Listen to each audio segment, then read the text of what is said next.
Eso. Ecos, ecos, ecos, ecos. De la sierra, de la sierra, de la sierra, de la sierra. Lema, lema, lema, lema. Records, records, records, records. En esta mando saludos para mi hermano Serafín Hernández. Nos vamos hasta Mezquitic.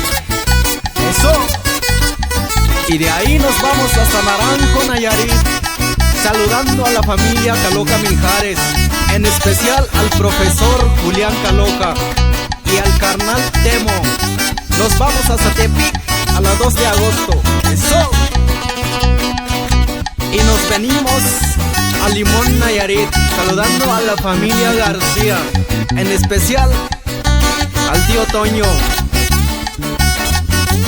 Y claro, también mando saludos para el carnal Emplis González. Nos vamos hasta Soquipan, Nayarit, y nos vamos hasta Uben y Muyebe, saludando para los carnales de La Crucito y Arleiro, puro familia Aguilar. Eso. Y otra vez nos vamos hasta Soquipan, saludando también para Urbano López.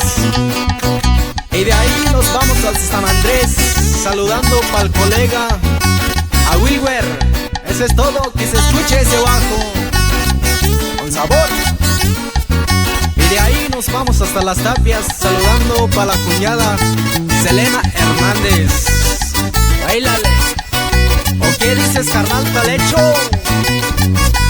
Claro, claro.